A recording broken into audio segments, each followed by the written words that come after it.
வணக்கம் நண்பர்களே. காத்திரேவதி சீரியல் செம பரபரப்பாக போயிட்டு இருக்குன்னே சொல்லலாங்க. பரபரப்பான கதைக்களத்தில் அதிரடி திருப்பங்கனங்க பார்த்தோன்னா நம்ம பிரியாவின் தொலியை உரிச்சு எடுக்கிறாங்க நம்ம கார்த்தி.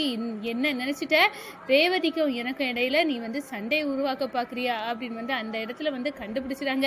நம்ம கார்த்தி லவ் லெட்டர் ரேவதிக்கு கொடுத்தது மாதிரி அந்த ஃபைலில் தூக்கி வச்சது மாதிரி நம்ம பிரியா செய்த அட்டூழியம் நம்ம கார்த்திக்கு வெட்ட வெளிச்சமாக தெரியுது. ஒரு கட்டத்தில் பார்த்தோன்னா என்ன நினச்சிட்ட நீ, இந்த ஆஃபீஸ்லேயே வேலையை பார்க்கக்கூடாது அப்படின்னு வெளுத்து எடுக்கிறாங்க. ஒரு கட்டத்தில் நம்ம பிரியாவுக்கு இந்த எம்டி இந்த கார்த்தி எனக்கு தான், இவரை நான் கைக்குள்ளே போட்டுறணும் அப்படின்னு ஒரு திட்டத்தோடு இருக்கிறாங்கங்க. அதை பற்றி தான் இந்த வீடியோக்குள்ளே பார்க்க போகிறோம். அதுக்கு முன்னாடி சேனலுக்கு லைக் அண்ட் சப்ஸ்கிரைப் பண்ணுங்கள் ஃப்ரெண்ட்ஸ். பக்கத்தில் இருக்க பெல்லைக்கானையும் கிளிக் பண்ணுங்கள். அப்போ தான் நான் போடுற ஒவ்வொரு வீடியோவும் நோட்டிஃபிகேஷனாக உங்களுக்கு கிடைக்கும். வாங்க ஃப்ரெண்ட்ஸ் வீடியோக்குள்ளே போகலாம். ஃபஸ்ட்டு எடுத்த உடனே பார்த்தோன்னா ஒரு செம அதிரடியான பரபரப்பு கட்டம்னு சொல்லலாங்க. பரபரப்பான கட்டத்தில் நம்ம பார்க்க இருக்க நேரம்தான் நம்ம ரேவதி அந்த ஆஃபீஸில் வேலை பார்க்குறது, ரேவதிக்கு முன்னுரிமை குடிக்கிறது எல்லா விஷயத்துலையும். இது அந்த ஆஃபீஸில் வேலை பார்க்க பிரியாவுக்கு பிடிக்கல. எப்படி இருந்தாலும் இப்போ வந்தவ, இவளுக்கு இந்த ஆஃபீஸில் அவ்வளோ முன்னுரிமை இருக்குது.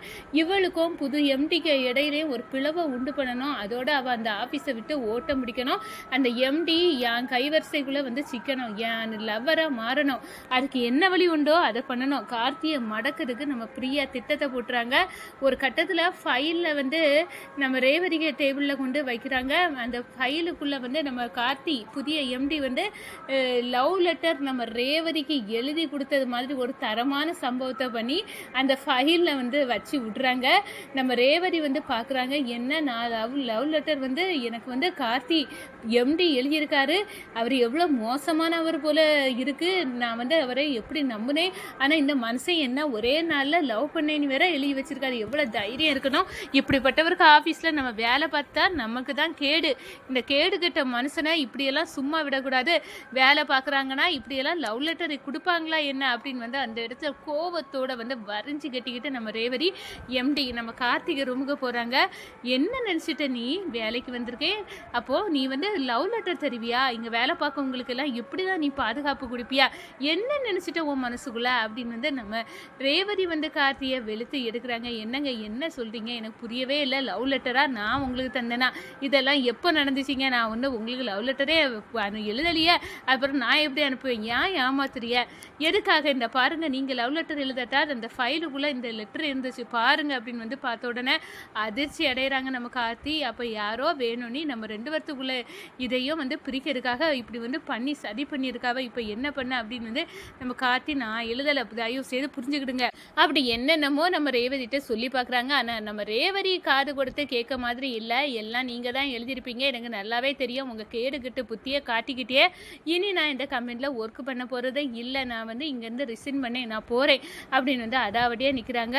ஒரு கட்டத்தில் நம்ம கார்த்திகிட்ட பேசி ரூமை விட்டு வெளியே வராங்க. இளையராஜா கோபமாக வர கார்த்திகிட்ட, என்னாச்சு மேடம் ரேவதி, இப்படி நீங்கள் கடுகடுப்பாக நிற்கிறீங்க அப்படின்னு கேட்குறேன். எல்லாம் உங்கள் எம்டியை போய் கேளு, அந்த கேடுகட்ட மனுஷனுக்கிட்ட யார் தான் வேலை பார்ப்பா அப்படின்னு அந்த இடத்துல ரொம்பவே நம்ம ரேவதி கார்த்தியை தவுக்குறாங்க. ஒரு கட்டத்தில் பார்த்தோன்னா என்னது இப்படியெல்லாம் நடக்குமா அப்படின்னு நம்ம ரேவதி முகம் சுளிக்கிறாங்க. இந்த சைடு பிரியா சந்தோஷப்படுறாங்க, எனக்கும் இந்த புது எம்டி கார்த்திகை இடையில யாராவது வந்துடுவாங்க, பிரச்சனை வந்துடும் அப்படின்னு எல்லாம் நினச்சேன். ஆனால் இப்போ எல்லாமே தவிடுபடி ஆயிடுச்சு, ஏன்னா யாரும் வர முடியாது, அந்த அளவு தரமாக நான் சம்பவத்தை பண்ணிட்டேன். அந்த லெட்டரை பார்த்து ரேவதி இந்த ஆஃபீஸை விட்டு ஓடிடுவா வேண்டான்னு சொல்லிட்டு, அது பிறகு இந்த எம்டியை என் கைக்குள்ளே கொண்டு வர்றது ரொம்ப ஈஸி, அதுக்கு பிறகு நான் இந்த கம்பெனிக்கு ஓனர் ஆயிடுவேன், எனக்கு எப்படி இந்த ரேவதியை விரட்டி அடிக்கணும்னு தெரியும், அதே மாதிரி விரட்டி அடிச்சிட்டேன் அப்படின்னு பயங்கர சந்தோஷத்தில் இருக்காங்கன்னு சொல்லலாம். ஒரு கட்டத்தில் செம கடுப்பான நம்ம கார்த்தி, நான் ரேவதிக்கு லெட்டர் எழுதலைன்னா யார் லெட்டர் எழுதி வச்சிருப்பா, இது ஏதோ நடந்திருக்கு அப்படின்னு அந்த இடத்துல கண்டுபிடிக்காங்க.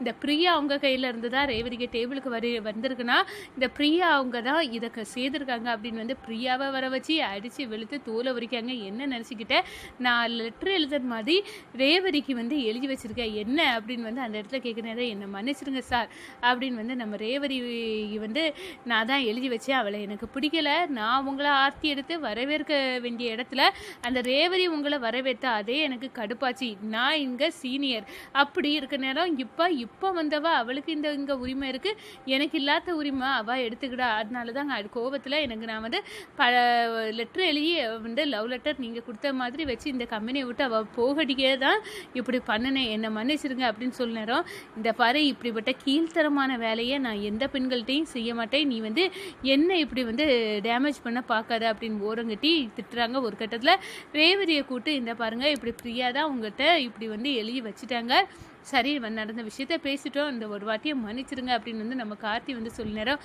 சரி நான் தெரியாமல் வந்து நான் உங்களை தப்பாக நினச்சிக்கிட்டேன், ஆனால் இந்த பிரியாவை நான் ஒரு வழி பண்ணணும் அப்படின்னு வந்து முடிவெடுக்கிறாங்க. ஒரு கட்டத்தில் பார்த்தோன்னா நம்ம பிரியா வந்து நம்ம கார்த்தியை வந்து கைக்குள்ளே கொண்டு வரணும் அப்படின்னு வந்து ஒரு தந்திரங்களை வந்து யூஸ் பண்ணுறாங்க. இந்த சைடு இளையராஜா பார்க்குறாங்க, இப்படியே போயிட்டு இருந்தா இந்த பிரியா வந்து நம்ம ரேவதிக்கு இடத்துக்கு வர ட்ரை பண்ணிட்டு இருக்கா, நல்லா இருக்காது அப்படின்னு சொல்லிட்டு, ரேவதி இந்த பாருங்கள் நான் உங்கள்கிட்ட சொல்கிறேன், நீங்கள் வந்து தப்பாக நினச்சிக்கிட்டாங்க, உங்களுக்கு ஏற்கனவே கல்யாணம் ஆகிட்டு உங்கள் அத்தை பையன் உங்கள் வீட்டில் வந்திருக்கா, அந்த அவங்க அம்மா சொல்லி வந்த நபர் கிடையாது, வேறு யாரும் இல்லை, இந்த எம்டி கார்த்தி தான் உங்கள் அத்தை பையன் அப்படின்னு வந்து சொல்லிடுறாங்க. ஒரு கட்டத்தில் பார்த்தோன்னா நம்ம ரேவதிக்கு உண்மை தெரிஞ்சுது, அதோட வீட்டில் போய் வந்து சொல்லுறாங்க, இந்த பாருங்கம்மா எனக்கு உண்மையான அத்தை பையன் நான் கார்த்தி, என் கம்பெனி எம்டி அவர் தான் அப்படின்னு வந்து நான் தெரிஞ்சுக்கிட்டேன், இந்த வீட்டுக்கு வந்திருக்கிறதே யார் சொல்லுங்கள் அப்படின்னு வந்து அந்த இடத்துல வந்து நம்ம சாமுண்டேஸ்வரியை காட்ட நேரம், நம்ம சாமுண்டேஸ்வரி வந்து இது வந்து நீங்கள் எந்த காரணத்தை கொண்டாலும் அந்த ஃபேமிலியோட தொடர்பில் இருக்கக்கூடாது, அதுக்காக தான் நான் இவரை வந்து நீ கல்யாணம் பண்ணிக்க அப்படின்னு வந்து அந்த இடத்துல சொன்னேன் அப்படின்னு வந்து அந்த இடத்துல தொலியை உரிக்கிறாங்கன்னு சொல்லலாம். ஒரு கட்டத்தில் பேரஞ்சது கணங்க வந்து நம்ம சாமுண்டேஸ்வரி நிற்கிறாங்க, என்ன இந்த கம்பெனி ரேவதி வேலை பார்க்கன்னு தெரிஞ்சுக்கிட்டு இந்த டிரைவர் பைய விலைக்கு வாங்கிட்டானே, அவன் சாதாரண ஆள் இல்லை இப்படி நினச்சேன், அது இப்போ நடந்துச்சு, இப்போ எதை பண்ணி நம்ம ரேவதிக்கு மைண்டை வந்து மாற்றலாம் அப்படின்னு வந்து அந்த இடத்துல யோசிக்கிறாங்க. ஒரு கட்டத்தில் அம்மா நீங்கள் எது பண்ணியும் என் கணவரை என்கிட்டேருந்து பிரிக்க முடியாது, அது என் கணவர் அப்படின்னு வந்து எனக்கு நல்லாவே தெரிஞ்சு போச்சு, என் கணவரை யாரை அடையவும் விட மாட்டேன், அவரை நான் இப்படி பிரிய போகிறதும் இல்லை அப்படின்னு வந்து நம்ம சாமுண்டேஸ்வரிக்கு ஒரு பாடத்தை வந்து புகட்டிடுறாங்க நம்ம ரேவதி. இந்த சைடு பார்த்தோன்னா நம்ம பிரியாவுக்கும் வந்து தெரிய வருது, ரேவதி வந்து இந்த கம்பெனி எம்டி கார்த்தியோட ஒய்ஃப் தான் அப்படின்னு வந்து தெரிஞ்சு வாயை பிளக்குறாங்க. நம்ம எப்படியாவது இவரை ஆட்டை போடணும்னு நினச்சோம், ஆனால் உண்மையாட்டே வந்து ரேவதி அவரோட ஒய்ஃபாக தான் இருந்திருக்கா, ஒரு ஆக்சிடென்ட்னால அவளுக்கு பழசெல்லாம் மறந்துட்டு இதை பயன்படுத்தி நம்ம வந்து அவரை அடையணும் அப்படின்னு வந்து நினச்சது தப்பு தான் அப்படின்னு வந்து அந்த இடத்துல அவங்க உணர ஆரம்பிக்காங்கன்னு சொல்லலாம். இந்த சைடு நம்ம கார்த்தியை வந்து உண்மையாட்டே வந்து லவ் பண்ணது மாதிரி வந்து நம்ம ரேவதி வந்து ஆயிடுறாங்க. ஒரு கட்டத்தில் கார்த்திக்கும் நம்ம ரேவதிக்கும் புதிய ரொமான்ஸ் வந்து ஸ்டார்ட் ஆயிடுது. அதோட மொத்த கம்பெனியாக அரண்டு போய் நிற்கிறாங்க. ஒரு கட்டத்தில் நாங்கள் மாலையும் கழுத்து மாட்டு நம்ம சாமுண்டேஸ்வரி கிட்ட மறுபடியும் வந்து நின்று நாங்கள் கல்யாணம் பண்ணிக்கிட்டோம், நாங்கள் இனிமேல் எங்களை யாராலையும் பிடிக்க முடியாது அப்படின்னு வந்து நம்ம ரேவதி வந்து அந்த இடத்துல சொல்லுறாங்க.